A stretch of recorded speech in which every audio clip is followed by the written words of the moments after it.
سلام، به این قسمت دیگه از برنامه آنسالد خوش اومدین. جدیداً روی اینترنت شاید یک فیلمی از یک عمل جراحی زیبایی دیده باشین که پشماتون ریخته باشه. بیاین ویدیو رو اینجوری شروع کنیم که شما این ویدیو رو ببینید.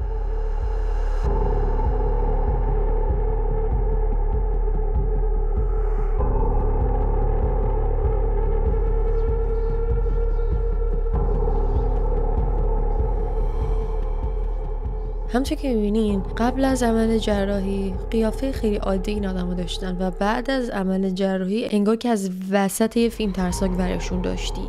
این جراحی ها توسط شخصی به اسم دکتر کیم گویا انجام میشه و توی این قسمت من میخوام براتون معمای دکتر کیم رو کاملا باز بکنم و یک سری سوال ها رو راجع به این شخصیت مرموز جواب بدم. اینکه اصلا دکتر کیم کیه؟ اصلا وجود خارجی داره یا نه؟ اینکه برای چی داره این بلا رو سر مردم میاره؟ اینکه چرا مردم دارن بهش پول میدن که این بلا رو سرشون بیاره؟ اینکه این ویدیو اصلا واقعیه یا نه؟ و اینکه این داستان تا چه حد قراره که وحشتناک بشه. پس اگه براتون جالبه و میخواین بدونین که آخر عاقبت جراحی زیبایی داره به کجا میرسه امروزه، ویدیو رو با هم ببینید. This is your last chance. After this there is no turning back. You take the blue pill, the story ends, you wake up in your bed and believe whatever you want to believe. You take the red pill, you stay in Wonderland, and I show you how deep the rabbit hole goes. Remember, all I'm offering is the truth, nothing more.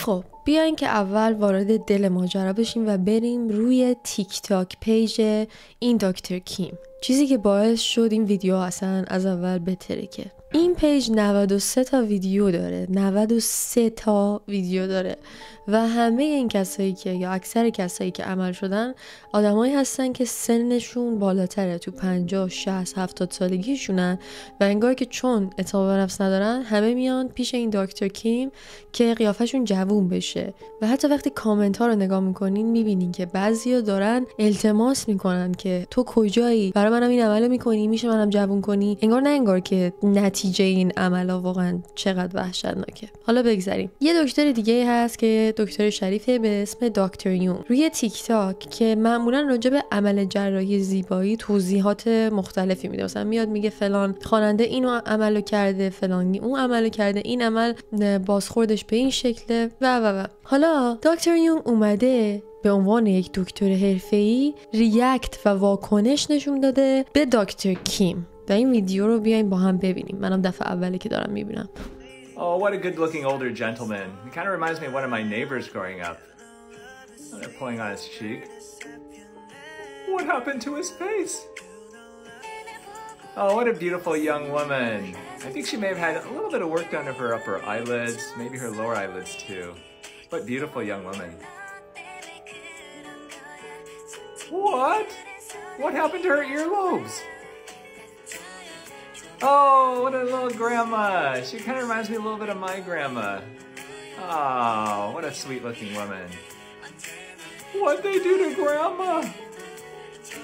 People are commenting all over TikTok about this Dr. Kim's results. Is this taking it too far on a 46-year-old? Or you do all these procedures on a beautiful 39-year-old woman? Or approximately 8 to 10 hours of surgery on a 76-year-old woman? First of all, no criticism to any of these patients. If they want to undergo a cosmetic procedure and alter their appearance, then that's their business. But every surgeon has to make their decision on what they think is right. And for me, no thank you.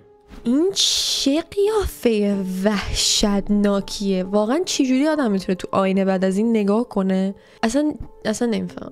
همونطور که میبینی این آقایی که دکتر شریفی هستن میگه که من قضاوت نمیکنم این مریضا رو که میرن پیش این دکتر، من این دکتر رو قضاوت میکنم که این بلا رو سرشون میاره. حالا ویدیوها ترسناکیش به کنار، این عمل جراحی نتیجهش به کنار، ویدیوهایی که دکتر کیم روی تیک تاکش میذاره، کپشن ویدیو، چیزی که زیر ویدیو مینویسه مینویسه اونم بدجوری ناجوره که الان چند تاشو میخوام براتون بخونم و اصلا خودتون میتونین ببینین. فکر نکنین من بدترین نوشته ها رو پیدا میکنم میخونم، نه، همه نوشته های زیر ویدیوهاش همینجوری عجیب غریب و چندشه.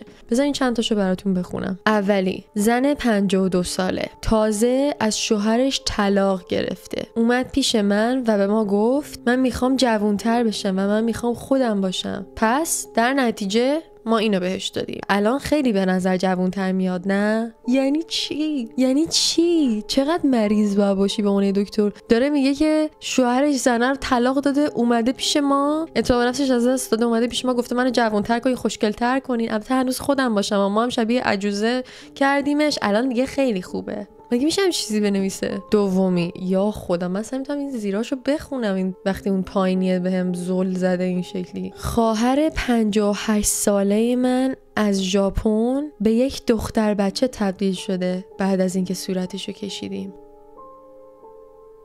بعدی، خواهر ژاپنی من از اونجایی که کشیدن پوست ما روی تیک تاک معروف شده به ما زنگ زد که زیباشه، یعنی زشت بود قبلش، الان شما زیباش کردی، الان شما زیباش نکردی، الان شما کاندید فیلم ترسناکش کردی در واقع. اصلا بعضیاشو بچه وا میکنم به هم اخطار میده، میگه مطمئنی میخوای ویدیو رو باز کنی چون این ویدیو آزاردهنده است، دیستربینگه، ببینین چیه که اخطار روش میاد به عنوان آزاردهنده. میگم قشنگ انگار فیلم اره رو میخوای باز کنی. خواهر 69 ساله من الان 20 سال جوون شد با این عمل. به نظرت پولی که داد ارزششو داشت؟ چرا اینجوری کپشن مینویسه؟ به خدا نرمال نیست بچه‌ها، به خدا نرمال نیست اینجوری کپشن نوشتن. اسید نیاز دارم چشامو بشورم، یه چیزی بشوره ببره پاک کنه حافظمو، من ترسیدم. بعد از این من 2 تا چیز دیگه پیدا کردم، 2 تا اکانت دیگه پیدا کردم به اسم دکتر سم و دکتر لینک که دقیقاً استایل عمل جراحی زیباییشون عین دکتر کیمه و اسماشونم در حد دکتر کیم فیک به نظر میاد. دکتر سم، دکتر لینگ، انگار که مثلا اسم گیرت نمیاد، ساده ترین اسمی که به ذهنت میاد و بذاری. خب که چینی‌ها عاشق این کارن، مثلا عاشق اینن که اسمای انگلیسی خیلی ساده بذارن رو خودشون. بعد برای همین گفتم که بذار من اسم دکتر کیم رو سرچ کنم تو گوگل ببینم کیه، که به جایی نرسیدم، دکتر کیمی وجود نداشت. بعد گفتم عکس پروفایلش رو ریورس سرچ کنم، تو گوگل میتونی عکس بذاری عکس رو برات پیدا کنه، که اونم چی شد؟ به هیچ نتیجه‌ای نرسید. که اینجا این سوال پیش میاد، دکتر کیم کیه؟ اصلا وجود داره؟ آیا یه مافیاییه که به این اسم داره کار میکنه؟ آیا این عمل جراحی ها واقعی هن؟ یه چیزی هن که با هوش مصنوعی درست شده؟ گیریمه؟ اصلا نکنه کل این داستان یه دروغه؟ پس برای اینکه جواب بیشتر پیدا کنم دیدم که دکتر سم و دکتر کیم جفتشون لینک واتساپ دارن تو پروفایلاشون که تو میتونی بهشون تو واتساپ مسیج بدی و جفتشون یک شماره رو داشتن. پس سم و کیم و لینک و نمیدونم اسمش اگه درست بگم هر سه تاشون یه نفرن. اینجا بود که تصمیم گرفتم بهشون یک مسیج بدم توی واتساپ و همونجوری که داشتم ساب میکردم که جوابش برام بیاد دوباره رفتم سرچ کردن تا به یک پیج دیگه دوباره رسیدم که دقیقاً همچین ویدیویی داشت، فقط فرقش این بود که یک لینک فیسبوکی داشت. وارد لینک فیسبوک شدم و دیدم اسمش رو نوشته دکتر لی فنگ و لوکیشنی هم که زده بودن شانگهای چین بود. حالا وقتی میری توی این فیسبوک یک عالمه دکتر مختلف رو میبینی، یک تیمی از دکترا و منشیا که همشون تگ دکتر لی فنگ همشون این اسمو گذاشتن که عکس عادیه، فقط این عادی نیست که چرا همشون دکتر لی فنگ. حالا اینو داشته باشین تا بریم سر واتساپ. من خودم واتساپی که دادم چون داشتم ویدیو درست میکردم تا بخواستم صبر کنم که اینا جواب بدن اینا طول میکشید، پس رفتم یه نفر پیدا کردم که با اینا صحبت کرده و چتای اونو براتون میخوام الان بخونم و چتشون از این قرار بوده. این برمیگرده بهشون میگه که من میخوام که زنم بیاد پیش شما و جراحی زیبایی کنه، پس میگن عکس زن تو واسه من بفرست و اینم میره عکس یک زن چینی میان سال خیلی ساده رو پیدا میکنه و برای اینا میفرسته.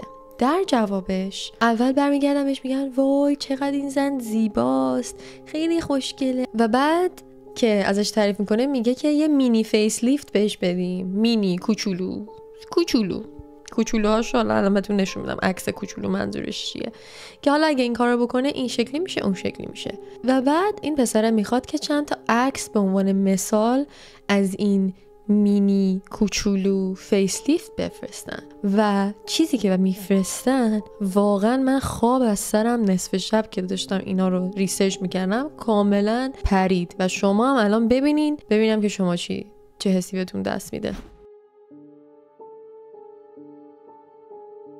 بله همطور که میبینین این یه فیس لیفت کوچولوه، خدا نکنه این آقا بخواد فیس لیفت گنده خدایی نکره رو کسی انجام بده. پسر در جوابش میگه وای ایول مثلا چقدر حالا هزینهش میشه و اینجاست که داستان اصلا بودار میشه بچه‌ها. میگه که $5100 در کل. حالا منظورش از در کل چیه؟ مینویسه اونجا که ما میایم از فرودگاه برات میداریم و جای خوابم بهت میدیم، یعنی میان میبرنت یه جا که اونجا بمونی، پولش هم خودشون میدن، عملت هم میکنن، بعد میفرستنت. تو رو خدا دارین نگاه میکنی خوشتون نیاد باشین بریم پیش اینا، واقعا میرم رکت میزنم. بعد این ازش میپرسن تو هم با زنت میخوای بیای فلان بیسار، این جواب ده. بعد میگه که حالا که شما من بعد تا چین بیام میخوام ببینم کی عمل جراحی رو انجام میده و اینجاست که داستان لو میره. برمیگرده میگه دکتر لی فنگ عملو انجام میده،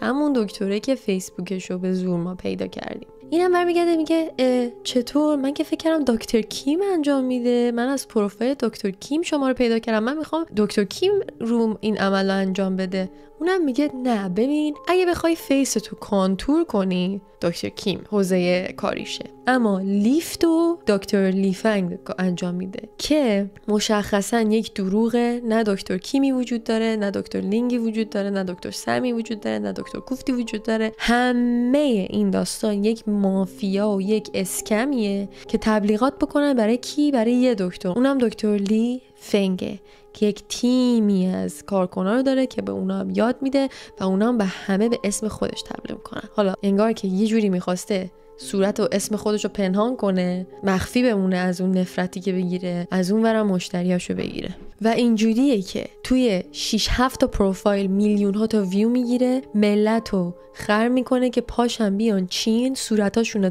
تبدیل به یک هیولای وحشتناک میکنه، پولشون رو میگیره، بعدم شب میگیره سرشو میذاره رو بالش میخوابه. الان میدونم که توی ایرانم خیلی عمل جراحی و تزریق و بوتاکس و گونه بذاری، لب بذاری، چونه بذاری، همه اینا زیاد شده و حالا این آدمایی که توی این ویدیو بودن 50-60 سالشونه. الان ما تو سن 17 18 19 20 21 22 23 کل صورت طرف کار شده. بچه‌ها دکترها از شما سوء استفاده میکنن که پول درارن، میان 1000 تا عیب و ایراد روتون میذارن، بعد از اینکه میگه البته خوشگلیا، که بتونه صورت نازنین یونیک خاص تو رو بزنه بترکونه. که در آخرم اینو بهتون بگم، تو اگه تو 20 سالگی تمام این تزریقات و دستکاری تو صورتت انجام بدی، یه سرچ ساده بهتون نشون میده که کسایی که دستکاری میکنن صورتشون رو تو جوونی، تو پیری قیافه‌هاشون چقدر میشه میفته، اصلا داغون میشه. یعنی اونایی که از شماها خیلی پولدارتر بودن و تو هالیوود بودن، کسایی مثل کورتنی کاکس، دوناتلا ورساچه و خیلی های دیگه صورتشون میتره که جانیس طبیعی نیست تو از بهترین سن که زیباترین نقطت هم هست هی تزریق و این چیزا بکنی. اینا میخوان پول از شما بگیرن. یک داستان خیلی وحشتناک بهتون تعریف میکنم که این کتاب این داستان رو ببندم و این داستان واقعی تو تهران اتفاق افتاده. یه دختری میره برای دادن تست پاپ اسمیر بهش میگن تو ایران، که تستیه که یه تستی از پایین تنه یه سمپل برمیدارن که ببینن یه موقع مریضی جنسی چیزی نداشته باشی، پیش HPV نداشته باشی. و میگه که همونجا که دختر پاهاش باز بوده دکتر داشته ازش تست میگرفته، یه جراحی زیبایی میاد تو اونجای دختره نگاه میکنه میگه عزیزم ببین اونجای تو خیلی قشنگ نیست، همین الان ما با لیزر این گوشه و این گوشهشو میزنیم باربی میشه، مثلا شوهرگیرت میاد. این کار اگه توی کانادا یه نفر انجام بده، هم اونجا لایسنسشو یعنی مدرک کاریشو که باش اجازه داره اصلا عملا رو انجام بده و دکتری کنه، از اونجا در جا از طرف میگیرن، میتونی ازش شکایت کنی و کاملا این کار غیر قانونیه که یکی به حریم خصوصیش اینجوری یکی وارد بشه داره تست میده و یکی بیاد بگه اونجا زشته. پس از لحاظ حرفه‌ای به عنوان یک دکتر این کار غلطیه و توی ایران کشور ما همچین قوانینی نیست و اون دکتر تو که میاد این توهم بهت میده که تو اونجا زشته، نمیدونم سینت زشته، دماغت زشته، چونت زشته، یا حتی افرادی که تو زندگی واقعی تن از مامانت گرفته هر کی که به تو میگه زشتی باید بری عمل کنی، اینا انسانهای سالمی نیستن و واقعا بیماری روانی هستن و باید برن روان پزشک و روانشناس قبل از اینکه چه دکتر تو بشن چه بخوام به تو بگن زشتی و خوشگلی چیه. پس خواهش میکنم قبل از اینکه وارد این داستانا بشین و صورتهای زیباتون و مخصوصا تو سن به این جوونی دستکاری بکنین، خوب بهش فکر کنین و بدونین که همون جوری که هستی خیلی خیلی هم زیبایی و من به شخصه همین جوری خیلی هم دوستت دارم و سعی کن رو اعتماد به نفست کار کنی، خودت باور کنی که زیبایی، هر کیم که خوش نمیاد بره گم شه. این حرفام که پسرا فقط این شکلی باشی دوست دارن، این شکلی دوست دارن، به خدا دروغه. پسرا هر چی که خودتو شبیه اون چیزی که اونا میخوان دراری اتفاقا بد محل‌ترت میکنن. هر چی سگ محلشون کنی و اعتماد به نفس داشته باشی و آدم خودت باشی بیشتر دوست دارن تو رو به دست بیارن. هر چی راحت نابرده رنج گنج میسر نمیشه، هر چی سخت‌تر به دست بیای دنبال کونت بیشتر میافتن. پس فکر نکن که بری همه جا تو عمل کنی و بی‌نقص بشی پسرا اون وقت خوششون میاد. اصلا این چیزا کاملا بازی روانیه و اصلا چیزی وجود نداره. پس خواهش میکنم ببینین که دنیای عمل زیبایی داره به جاهایی مثل دکتر کیم میکشه و همش از نقطه کمبود اعتماد به نفس میاد. همه زیبان، هر سنی زیبایی خوشو داره، چه 50 سال چه 20 سال، و شما هم روی این سعی کنین کار بکنین تا دامن بزنین به دنیایی که میان، باز میگم، برای پول صورت شما رو داغون میکنن. دوستتون دارم. نظراتتون رو حتما تو کامنت ها بگین. تا قسمت بعد میبینمتون. خدافظ.